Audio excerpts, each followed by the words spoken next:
Hey, this is Not Too Fast here, and in this video I will be changing out the rotors and pads on this Honda Odyssey. I'll be doing the front and the back, and I will be putting jack stands on all four corners. The brake pads and rotors I'll be using is from a seller called Brake Motive on eBay. These are the ones you're looking at, and these are cross-drilled and slotted. I've had pretty good success with these rotors from the seller because on my other vehicle I have the same ones installed, and it's been a couple of years and no warpage, no vibration. They come with the ceramic pads. Here are the front ones.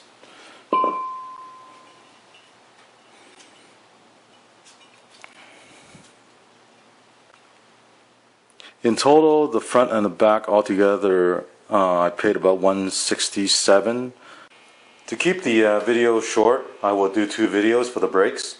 One of them is going to be for the front, the other one is going to be for the back, and I'll put the link to both videos at the end of each one. To jack up the entire front end on this Honda Odyssey, if you go underneath, you'll see there is this tow hook metal brace here. Put your floor jack right underneath that.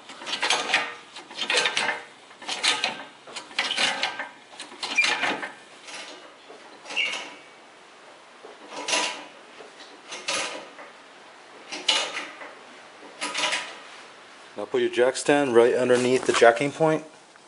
Right here you see, that's a reinforced area. And we'll slowly drop the car down onto these jack stands.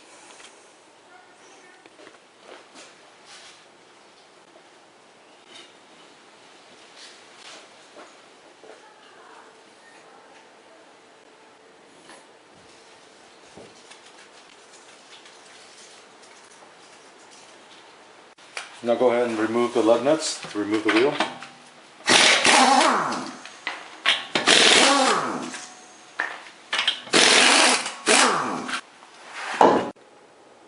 To remove the caliper, you need to remove the back two 14mm bolts, and behind it there is a 19mm sliding bolt.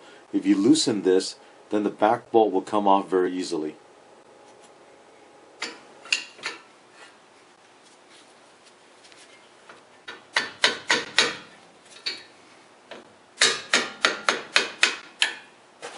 Go ahead and knock this loose first.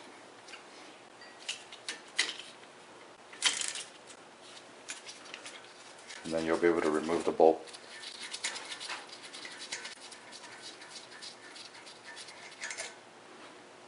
Same thing for the bottom one.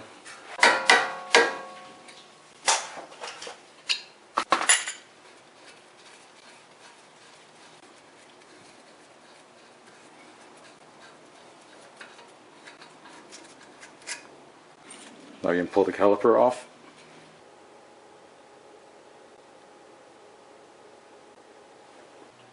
So make sure you have something to hang this caliper and not by the brake hose. So here I have a coat hanger I've bent. So I can just hook this over to the shock here. Now go ahead and remove the old brake pads.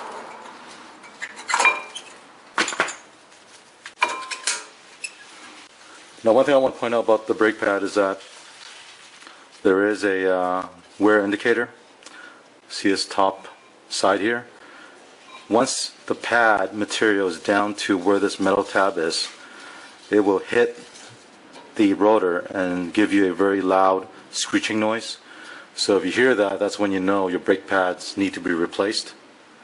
To remove the rotor, you'll need to remove this bracket that's preventing the rotor from coming out.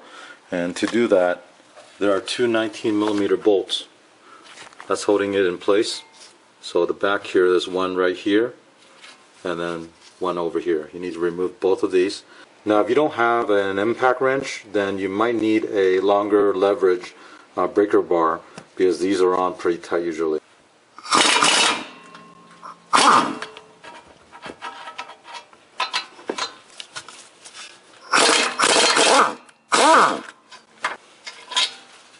Now you can remove this bracket. Now to remove the rotor, what you need to do is remove these two Phillips screw that came from the factory. And a lot of times after a year or two, these will get rusted on pretty bad. So there are a couple of ways you can do it. You can use an impact screwdriver like this, where you put the Phillips bit at the end, and then you put this on the screw, and then get a hammer and hammer this. And every time you hammer this, this will turn slightly. So it acts as an impact, almost like an impact wrench. And in some cases, if it's really bad, you can't get these off, then what you need to do is drill these screws out.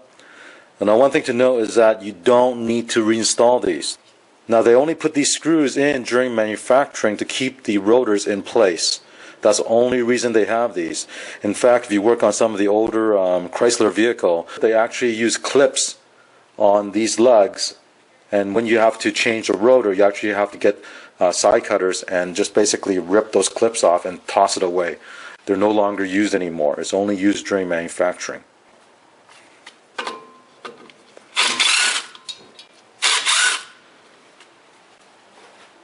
With those screws removed, you should be able to take it off. Now, if you're having problems with it, just get a mallet and just give it a few whack, and then it should come off. Here's a quick comparison of the old part and the new one. So on the left is the old rotor, and on the right is the new brake motive one. And here are the brake pads. The left one is the Honda factory one, and the right one is the new one. These are the power stop ceramic pads.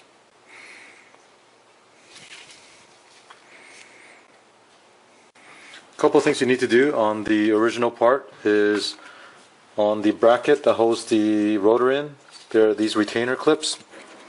You can pop these off and clean these off with some brake cleaner. And same thing on this side. Just pop this off, clean everything up. On the brake pad itself, the inside pad, this is the one with the warning tab. There's a shim here that you need to remove. Now, if they're not rusted, you can reuse these as long as they're in good shape. As you can see, these are pretty good. There's no rust on it. But if they're rusted really bad, then you need to replace these. And on the outside pad, there is no additional shim. Now, if you look at the brake motive pads, it does come with metal shims already. So the only one you have to put on is going to be for the inside pad. Put this inside shim onto this inside pad here. So use some brake clean and just clean off the surface where the retaining clip is going to be seated.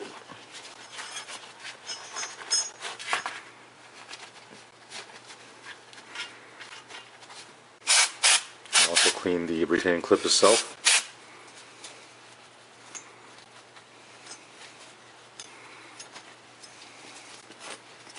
Before you put the retaining clip back on, just put a little bit of brake grease on here.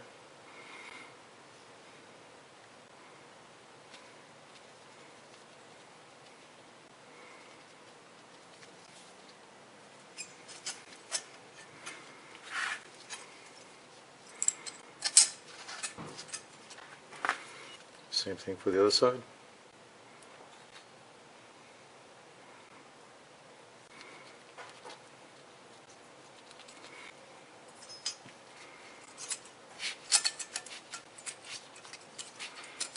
For the inside shim, just clean this off. On the caliper, just wash it down and wipe off any grease or dirt that's on it. Also, don't forget to clean the back side here. We're going to compress the piston back in the caliper, and what you want to do is make sure that as we do this, you don't overflow the reservoir, the brake reservoir here. To push the piston back in, I have this tool here. Some people use a C-clamp, it'll do the same thing. What you do with this tool is you put the old brake pad right here, and then you put the tool behind the pad. You start tightening this.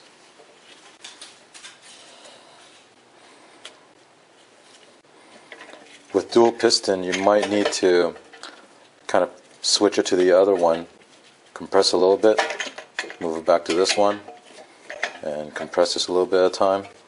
Just keep on doing this. As you can see, the piston on the caliper is going in.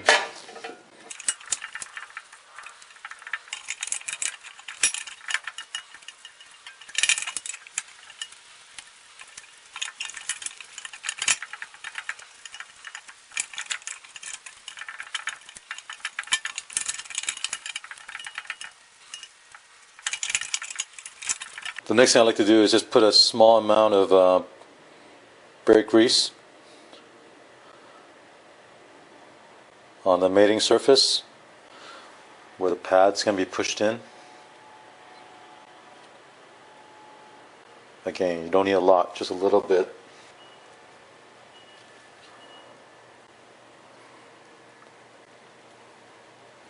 On the new rotors, these are marked, so you can see this front passenger side.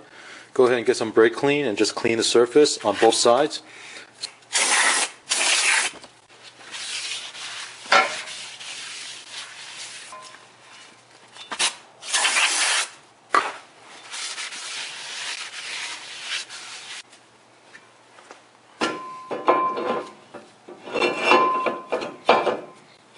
And if you want to reuse these screws to hold the rotors in, go ahead and put a little bit of anti-seize on it.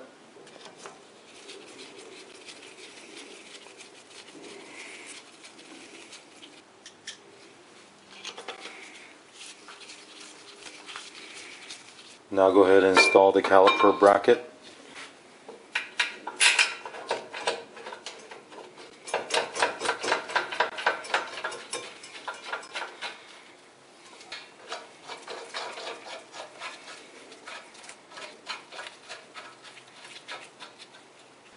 I've gone ahead and turned the steering to the right so that I can torque down the 2-bolt that's holding the caliper bracket here. And I have a torque wrench now set to 101 foot-pounds. So that's what I'll do. I'll go ahead and torque these bolts down.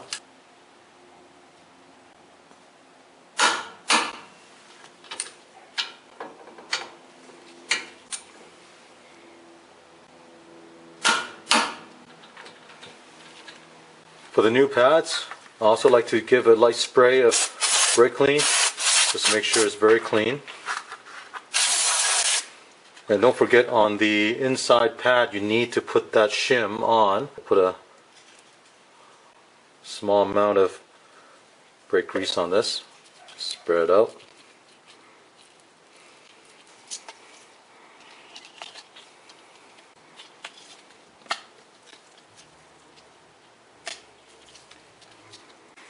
Before you install the pads, what you want to do is put a little bit of brake grease on each end where it will be sliding.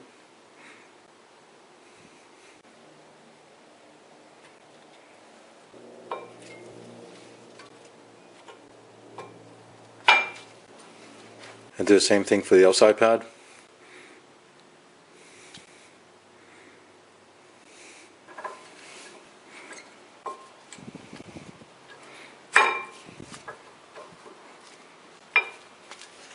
Now we'll bring the caliper down.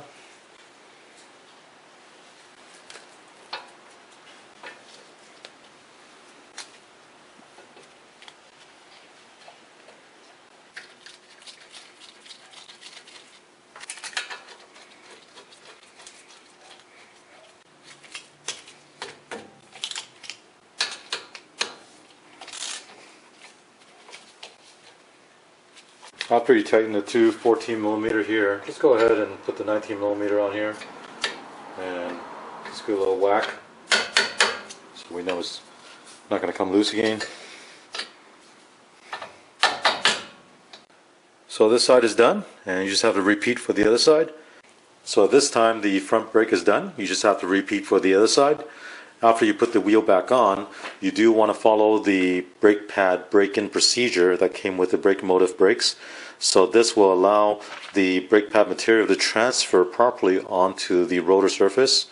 I just finished breaking in the brake pads, and the procedure basically involves 5 aggressive stop and also 5 moderate stop, and then driving it for about 5 minutes to let it cool. Now I want to show you the rotor, what it looks like after you finish the break-in process. As you can see on the rotor surface, there is this like a dark gray color to the rotor now. That tells you that the brake pad material has been deposited onto the rotor surface. As for the lug nuts on this Honda Odyssey, you need to torque it down to 94 foot-pounds. And I hope you enjoy watching this video. If you have any questions, leave a comment below. And if you like the video, please subscribe. Thank you.